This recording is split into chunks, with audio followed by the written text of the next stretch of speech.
माँ दुर्गा देवी का दूसरे दिन का रूप ब्रह्मचारिणी कहलाता है। दधाना करसद माभ्यामच्छ माला कमंडलु देवी प्रसिद्धतु मई ब्रह्मचारिण्यनुत्तमा। माँ का दूसरा स्वरूप है ब्रह्मचारिणी का। ब्रह्मचारिणी अर्थात तप का आचरण करने वाली। ब्रह्म शब्द के अन्य अर्थ हैं वेद, तत्व और तप। ब्रह्मचारिणी देवी का स्वरूप ज्योतिर्मय है। दाहिने हाथ में माला एवं बाएं हाथ में कमंडलू है। वस्तुतः ब्रह्मचारिणी शैलपुत्री का ही अंश रूप है। नारद के उपदेश से इन्हीं देवी ब्रह्मचारिणी ने भगवान शंकर जी को पति रूप में प्राप्त करने के लिए तपस्या की। इसी तपस्या के कारण इन्हें ब्रह्मचारिणी नाम से पुकारा गया। तप काल में 1000 वर्ष उन्होंने केवल फल मूल खाए। 100 वर्षों तक केवल शाक ही। कुछ दिनों तक खुले आकाश के नीचे वर्षा और धूप के भयानक कष्ट सहे। इसके पश्चात 3000 वर्षों तक जमीन पर टूटकर गिरे बेल पत्रों को खाया। भगवान शंकर की दिन रात आराधना की। इसके बाद सूखे बेल पत्रों को भी खाना छोड़ दिया। कई हजार वर्षों तक निर्जल और निराहार तपस्या करती रहीं।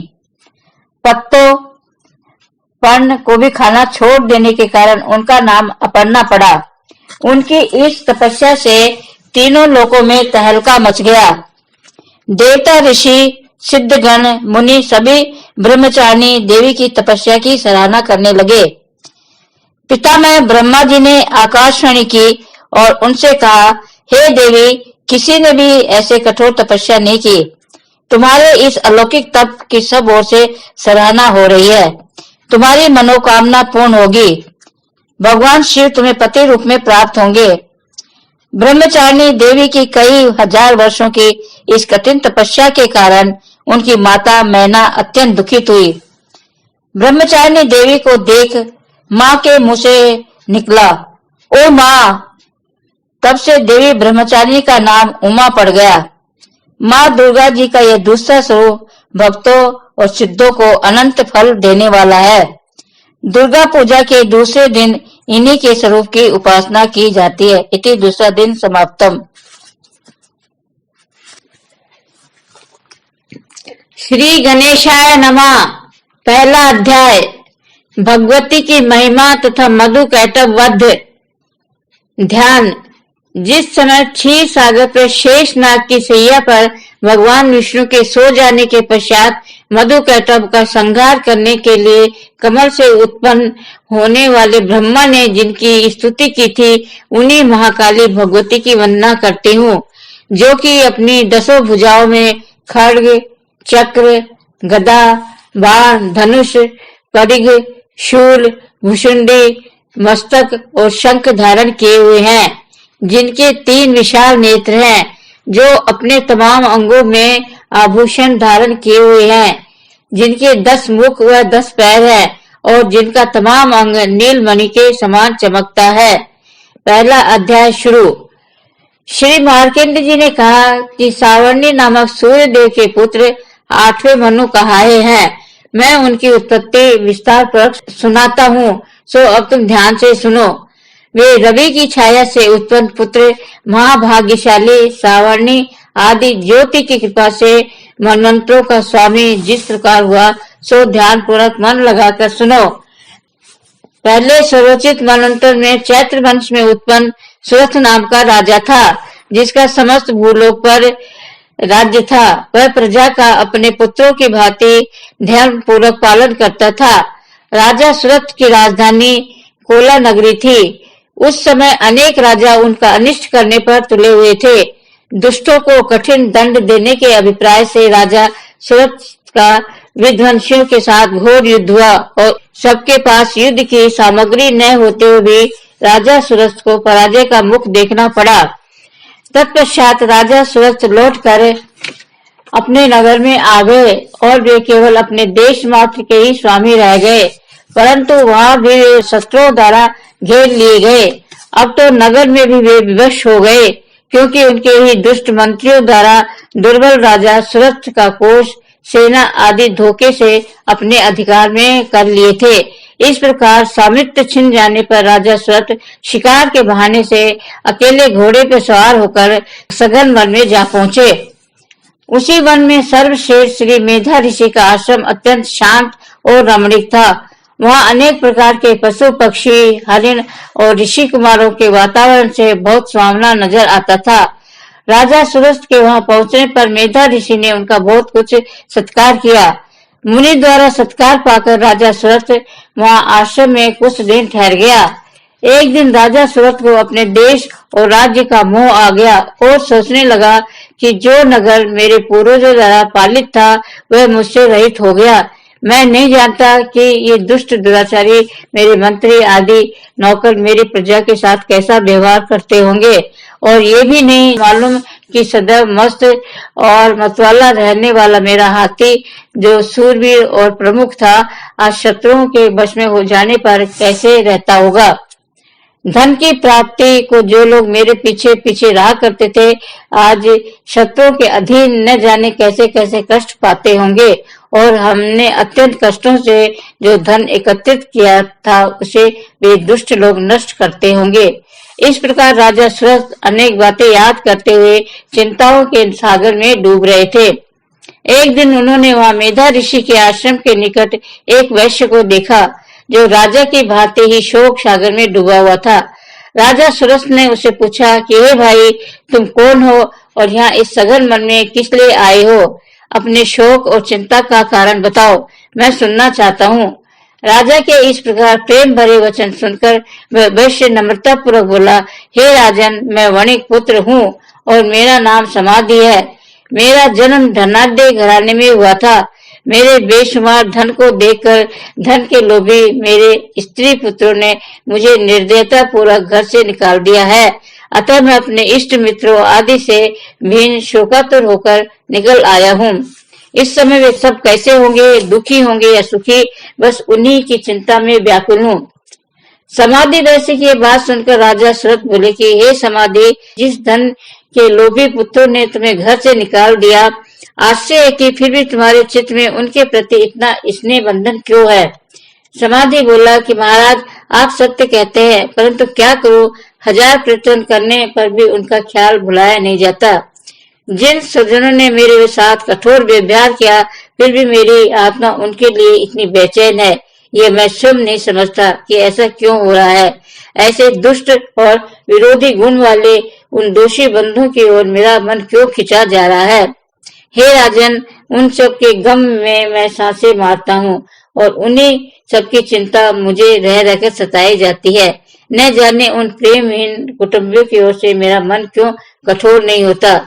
श्री मार्कंडेय जी बोले कि इसके बाद राजा सुरथ और समाधि नामक वैश्य दोनों साथ साथ मेधा मुनि की सेवा में उपस्थित हुए और उनके साथ यथा योग्य न्यायानुकूल विनयपूर्ण बर्ताव करके बैठ गए। फिर मेधा मुनि को अपनी ओर आकर्षित करके राजा सुरथ ने कहा कि हे भगवान, मैं आपसे एक बात पूछना चाहता हूँ, उसे बताइए। इस समय मेरा चित्त अपने अधीन न होने के कारण वो बात मेरे मन को दुखी देती है।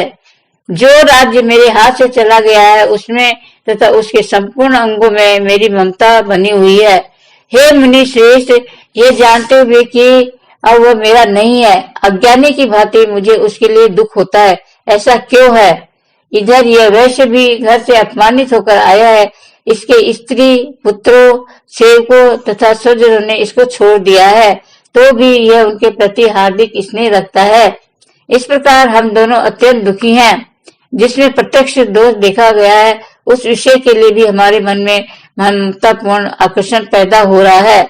महाभाग, समझदार होते भी हम में जो विवेक रहित प्रत्यक्ष मूर्खता दिखाई देती है, यह क्यों है?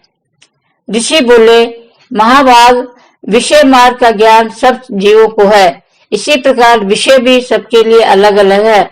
कुछ प्राणी दिन में नहीं देखते, कुछ रात में नहीं देखते, तथा कुछ जीव ऐसे हैं जो दिन और रात में बराबर ही देखते हैं। केवल मनुष्य समझदार होते हैं, ये बात नहीं। पशु पक्षी तथा मृग आदि सभी प्राणी समझदार होते हैं और उनकी समझ भी एक दूसरे जैसी होती है। इसके अतिरिक्त अन्य बातें भी दोनों में समान होती हैं। इन पक्षियों को देखो, ये स्वयं भूखे होने पर भी मोहवश बच्चों की चोंच में कितने चाव से अन्न के दाने डाल रहे हैं। नरश्रेष्ठ, क्या तुम नहीं देखते कि ये मनुष्य समझदार होते हुए भी उपकार का बदला पाने के लिए पुत्रों की अभिलाषा करते हैं। यद्यपि उनमें समझ की कमी नहीं है, तथापि सांसारिक स्थिति जीने मरने की परंपरा बनाए रखने वाली भगवती महामाया के प्रभाव द्वारा ममता रूपी भंवर के गहरे गड्ढे में गिराए गए हैं। इसलिए इसमें आश्चर्य नहीं करना चाहिए। भगवान विष्णु की योग निद्रा रूपी भगवती महामाया द्वारा यह जगत मोहित हो रहा है। वे अब भगवती महामाया देवी ज्ञानियों के भी चित्त को बलपूर्वक खींचकर मुंह में डाल देती हैं। वे ही इस संपूर्ण जगत की उत्पत्ति करती है तथा प्रसन्न होने पर मनुष्य को मुक्ति के लिए वरदान देती हैं। वे ही पराविद्या, संसार बंधन और मोह का कारण सनातनी देवी संपूर्ण ईश्वरों की भी अधीश्वरी है। मेधा ऋषि की यह बात सुनकर राजा सुरत ने पूछा, भगवान वह देवी कौन है जिसे आप महामाया बताते हैं?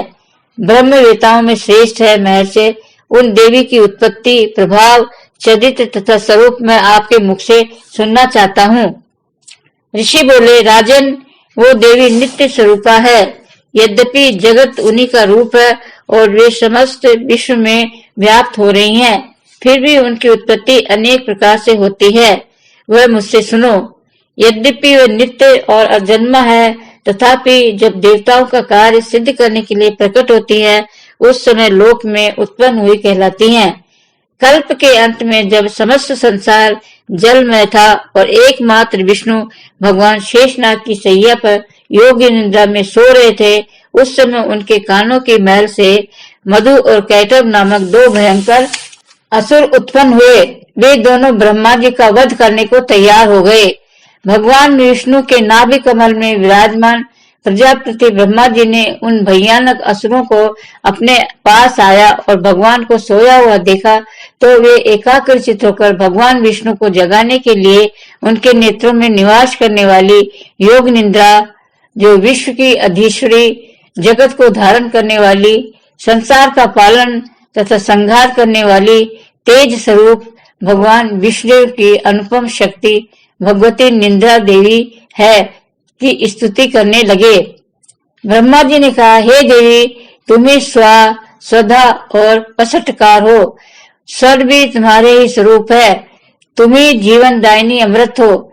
नित्य अक्षर प्रणव में अकार, उकार, मकार, इन तीनों मात्राओं के रूप में तुम्हें स्थित हो तथा इन तीन मात्राओं के अतिरिक्त जो बिंदु रूपा नित्य अर्ध मात्रा है वह भी तुम्ही हो।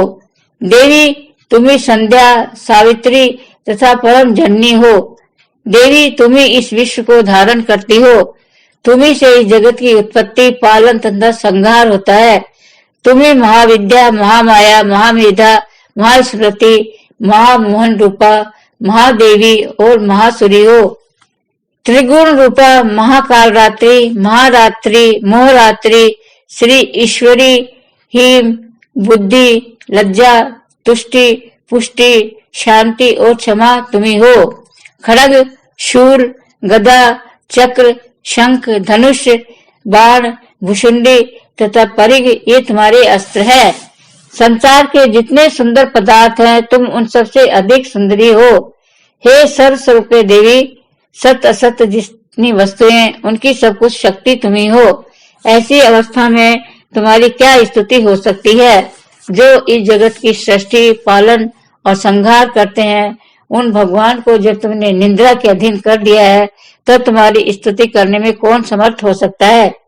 मुझे भगवान शंकर तथा विष्णु को तुम्ही ने शरीर धारण कराया है, अतः तुम्हारी स्तुति करने की शक्ति किसमें है? हे देवी, दोनों दुर्धर्ष असुर मधु और कैटव को मुंह में डाल दो और भगवान विष्णु को शीघ्र ही जगाकर इन दोनों महान असुरों को मार डालने की बुद्धि उत्पन्न कर दो। ऋषि कहते हैं कि हे राजन, जब ब्रह्मा जी ने वहां मधु और कैटव को मारने के उद्देश्य से तमोगुण की अधिष्ठात्री देवी योग निद्रा की इस प्रकार स्तुति की, तब वे भगवान के नेत्र, मुख, नाक, भुजा, हृदय और छाती में से निकलकर ब्रह्मा जी के सामने खड़ी हो गई। योग निद्रा से मुक्त होते ही जगत के स्वामी भगवान जनार्दन शेषैया से जाग उठे।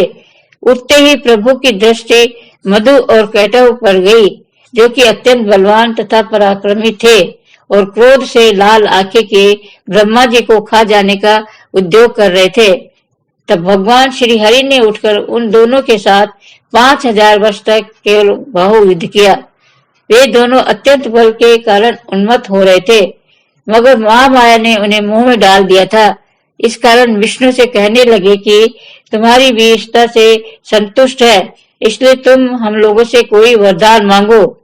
ये सुनकर भगवान बोले, यदि तुम दोनों मुझ पर प्रसन्न हो तो अब मेरे हाथ से मारे जाओ, बस इतना सा ही मैंने वर मांगा है। मेधा ऋषि कहते हैं कि इस प्रकार ठगे जाने पर उन्होंने चारों ओर जल ही जल देखकर भगवान से कहा कि जहाँ पृथ्वी जल में डूबी हुई न हो, जहाँ सूखा स्थान हो, वहीं हमें मार सकते हो।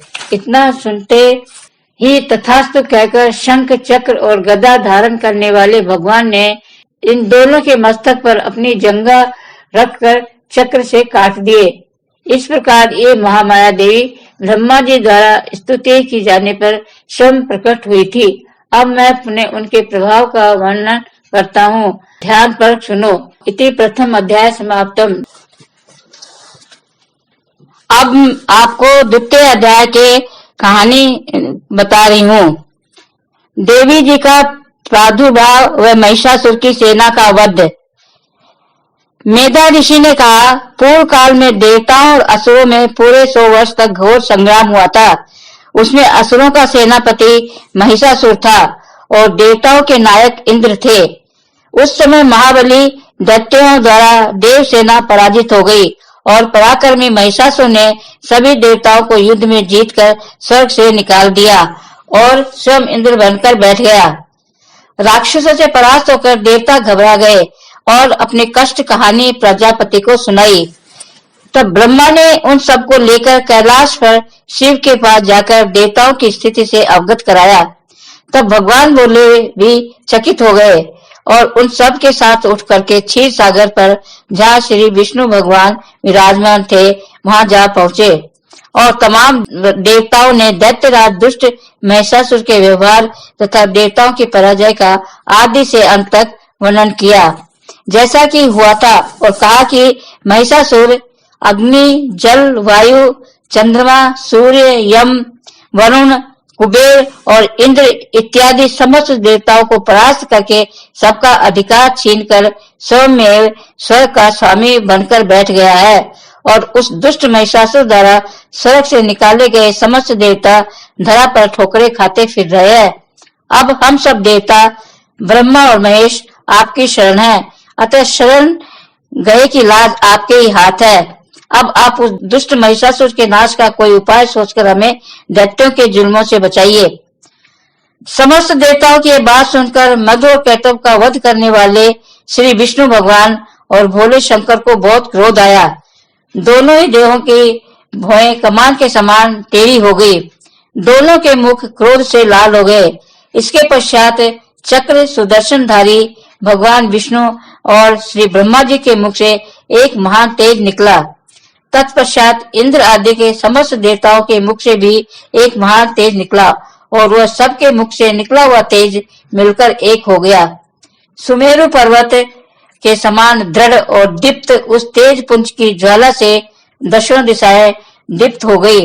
इस प्रकार दीप्त महान तेज को एकत्रित होते हुए सब देवताओं ने देखा। संसार में ऐसा तेज और कहीं नहीं था। सभी देवताओं के शरीरों में उत्पन्न हुआ महान तेज समूह शक्ति स्त्री के रूप में परिवर्तित हो गया। उसमें से शिव के तेज से मुख, यम के तेज से केश, विष्णु के तेज से भुजाएं तथा चंद्रमा के तेज से दोनों स्तन और इंद्र के तेज से कटी यानी मध्य भाग बना। वरुण के तेज से जांघे और कुबेर के तेज से नितंब कमर के नीचे का भाग, ब्रह्मा के तेज से दोनों चरण, सूर्य के तेज से दोनों पैरों की उंगलियां और 8 वसुओं के तेज से हाथों की 10 उंगलियां बनी। कुबेर के तेज से नासिका, प्रजापति के तेज से दांत और अग्नि के तेज से तीनों नेत्र पैदा हो गए। दोनों संध्याओं के तेज से आंखों की भौएं, वायु के तेज से कामनाएं और दूसरे सब देवताओं के तेज से एक देवी का स्वरूप प्रकट हो गया। इस प्रकार श्री आदि शक्ति महामाया का प्रादुर्भाव हुआ। उसके पश्चात महिषासुर से सताए गए सभी देवताओं के तेज समूह से उत्पन्न उस प्रकाशमय स्वरूप की दिव्य ज्योति देखकर सभी देवता प्रसन्न हो गए। श्री शंकर भगवान ने देवी को त्रिशूल दिया। विष्णु भगवान ने अपने चक्र सुदर्शन से दूसरा चक्र निकालकर देवी को दिया। वरुण ने देवी को शंख और अग्नि ने शक्ति, वायु ने धनुष और तीरों से भरे तरकस दिए। सूर्य राज इंद्र ने अपने वज्र से निकालकर वज्र और एरावत हाथी से लेकर घंटा दिया। यम ने अपने काल दंड से निकालकर दंड दिया और वरुण के पास दक्ष प्रजापति ने अक्षमाला, स्फटिक की माला, ब्रह्मा ने कमंडलू, सूर्य ने देवी जी के समस्त रोम कूपों में अपने किरणों का तेज भर दिया। काल समयाधिष्ठात देवता ने खड़ग और चमकीली ढाल दी। क्षीर सागर ने अत्यंत सुंदर मुक्ताहार और 2 नवीन दिव्य वस्त्र तथा चूड़ामणि और कानों के कर्णफूल, कुंडल, हाथों के कंकण और स्वच्छ अर्धचंद्र ललाट पर शोभित कर दिया। सबने दोनों ही भुजाओं के बाजूबंद, पगों के पायजेबे, गले की सुंदर हंसली और सब अंगुलियों में पहनने के लिए रत्नों की बनी अंगूठियां भी दी। विश्वकर्मा ने निर्मल फरसा दिया। साथ ही अनेक प्रकार के अस्त्र शस्त्र और किसी शस्त्र से न छिदने वाला कवच दिया। मस्तक और वक्ष स्थल पर पहनने को सुंदर कमल की मालाएं दी। समुद्र ने दिव्य कमल दिया। हिमालय ने सवारी के लिए भूरा केहरी सिंह दिया। अन्य अनेक प्रकार के रतन भी दिए। कुबेर ने सुरा आसर से भरा पान पात्र गिलास दिया। नागों के राजा शेषनाग, जो कि पृथ्वी को अपने फन पर धारण किए है, सो उन्होंने प्रकाशमान नागमणियों का हार दिया। अब तो महाशक्तिशाली देवी समस्त देवताओं के अस्त्र शस्त्र भूषण इत्यादि से सम्मानित होकर ठहाका मारकर हंसी। फिर ऊंचे स्वर से गरजी। देवी जी की भयंकर गर्जना से संपूर्ण ब्रह्मांड गूंज उठा। उधर आदि शक्ति के वाहन भूरे सिंह की भयंकर गरज से सभी लोग तथा सातों समुद्र कंपायमान हो गए। समस्त धरा पृथ्वी हिल गई। समस्त पर्वत चलामान हो गए। तब देवताओं ने उस सिंह की सवारी करने वाली देवी की जय जयकार की। साथ ही ऋषि और मुनियों ने नम्रता पूर्वक महामाया की स्तुति की। तीनों लोगों के असुर क्षुब्ध हो गए। समस्त भूमंडल में कोलाहल मच गया। हलचल देखकर सभी अपनी अपनी सेनाओं को अस्त्र शस्त्रों से सुसज्जित करके सजग हो उठे और दैत्यों का राज महिषासुर क्रोध में भरकर सोचने लगा कि ये क्या हो गया। ऐसा कहकर अपनी सभी आसुरी सेना ले गरजता हुआ दौड़ा। इसके पश्चात उसने तेज से तीनों लोगों को प्रकाशित करती हुई महामाया जगदम्बा को देखा। वह जगत जननी माता कैसी है कि जिनके चलने से धरा हिलने लगी, सिर के मुकुट की विचित्र चमक दमक से सुंदर दिखाई देने लगी, जिनके धनुष के टंकार से पृथ्वी, आकाश तथा पाताल में हलचल मच गई। विशाल 1000 भुजाओं से दसों दिशाओं को व्याप्त करती हुई महामाई को महिषासुर ने देखा। तत्पश्चात सुरों से देश करने वाले दैत्यों से युद्ध आरंभ हो गया। दोनों ओर से अनेक प्रकार के प्रहार से दसों दिशाओं के अंत ज्वाला ही ज्वाला नजर आने लगी। महिषासुर की विशाल सेना का सेनापति महाबली चिक्षुर था। उसने और चामर नामक राक्षस ने महाशक्तिशाली चतुरंगनी सेना, जो हाथी, घोड़े, रथ और पैदल चलने वालों से युक्त थी, लेकर देवी जी से युद्ध किया। उदंग्र नामक महाबली दैत्य ने दैत्य की अपार सेना, जिसमें 60,000 रथ थे, लेकर युद्ध किया। उधर महाहनु नामक असुर आयुध 10,000 सेना और 1,000 रथों और अनेक प्रकार की युद्ध सामग्री सहित युद्ध क्षेत्र में आया। नियुक्त संख्या 10 लाख होती है। इस हिसाब से असीलोमा नामक दैत्य 50 नियुक्त अर्थात 5 करोड़ रथों को लेकर युद्ध में आ डटा और वास नामक दैत्य ने हाथी घोड़ों के अगणित समूह से युक्त 60,000 सेना लेकर रणभूमि में देवी से युद्ध किया। फिर करोड़ों रथों को लेकर भीषण युद्ध किया। इसके पश्चात बिडा लाख्य दैत्य भी 5 अरब रथों को लेकर देवी से लड़ा। और भी अनेक दैत्य लाखों की संख्या में हाथी घोड़े रथ लेकर इकट्ठे होकर परम ज्योति स्वरूप देवी से लड़े। तत्पश्चात कोटि कोटि पदार्थ संख्या अर्थात करोड़ों करोड़ों हजारों हजारों की संख्या में रथ और हाथी घोड़ों से युक्त वह महादैत्य महिषासुर भी उस युद्ध में सम्मिलित होकर युद्ध करने लगा। तोमर सबको नष्ट करने वाला अस्त्र, भिंडीपाल पत्थर फेंकने वाला अस्त्र, हाथ से फेंके जाने वाले अस्त्र लाठी, शक्ति मूसल तोड़ फोड़ करने वाला अस्त्र, खड़ग फरसा किरच आदि से महाशक्ति युक्त देवी पर प्रहार करने लगे।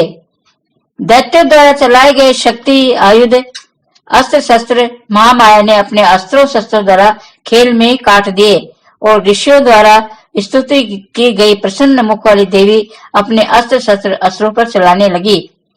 देवी जी का वाहन सिंह भी अपने सिर की जटाओं को छटकता हुआ जैसे वन में लगी हुई आग लता पता छोटे बड़े वृक्षों को जलाकर भस्म कर देती है, ठीक उसी प्रकार दैत्य दल में महाकाल की भांति घूमने लगा। रणभूमि में युद्ध करती महारानी अंबिका ने जितने भी श्वास छोड़े वे सभी उसी क्षण हजारों लाखों गण बनकर भिंडीपाल और तलवार लेकर दैत्यों से युद्ध करने लगे। देवी के महाशक्तिशाली गण दैत्यों का संहार करते हुए ढोलक शंख नरसिंगे इत्यादि बजाते चिंघाड़ते। तत्पश्चात महारानी माया ने गदा त्रिशूल महाशक्ति नामक अस्त्रों की वर्षा कर दी, जिसके प्रहार ने अगणित दैत्यों को मारकर रणभूमि में सदैव के लिए सुला दिया और बहुतों को भयंकर घंटे के शब्द से मूर्छित कर दिया और उनको बांध बांध कर बुरी तरह घसीटा। कुछ दैत्यों के तेज खड़क के गिरने से टुकड़े हो गए और कुछ दैत्य गदा के प्रहार से पीस दिए गए और कितने ही मूसलों के प्रहार से मुख से रक्त वमन करने लगे। कितने ही दैत्यों के हृदय में त्रिशूल लग जाने से छाती में आर पार छेद हो गए और अनेक दैत्य बाणों के प्रहार से रणभूमि में ऊपर से नीचे गिर गए। बहुत से दैत्य महामाया के भयानक रूप को देखकर बिना मारे मर गए। कितने ही अंग भंग होकर पड़े हुए करा रहे हैं, कितनों की भुजाएं कट गई, कितनों के ही सिर कट गए, कितनों के ही बिना सिर के धड़ ही फिर रहे हैं। बड़े बड़े महावाली दैत्य जांघों के कट जाने से पड़े पड़े करा रहे हैं। कुछ दैत्य की एक भुजा एक आंख और एक पैर कट गया है, बिना सिर के धड़ से देवी जी के साथ युद्ध में कर रहे हैं। दैत्यों के सिर कट कट कर गिरने और पुनः उठ उठ कर युद्ध करते हैं। वे कबन नाप तुरई नरसिंगा बजा बजा कर योद्धाओं में उल्लास भर रहे हैं और कुछ बिना सिर के धड़ प्रेत योनि प्राप्त करके ठहरो ठहरो मारो मारो कहकर देवी जी की ओर दौड़ते हैं। देवी जी के अस्त्रों द्वारा गिराए गए हाथी घोड़े रथ पैदलों के समूह से पृथ्वी पर बिछोना हो गया। पृथ्वी आच्छादित हो गई, रण में चलने को भी मार्ग नहीं रहा। यहाँ हाथी घोड़ों असुरों की उस विशाल सेना का ऐसा संहार हुआ कि सर्वनाश हो गया। देवी चंडिका के महाक्रोध ने एक क्षण में ऐसा दृश्य कर दिया जैसे कि तिनकों और सूखे काठ को अग्नि जलाकर खाक कर देती है।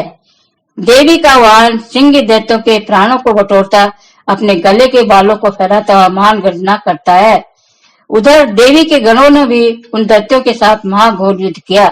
यह देखकर देवता आकाश से प्रसन्न होकर जय घोष कर पुष्पों की वर्षा करने लगे। इति दूसरा दिन का अध्याय समाप्तम।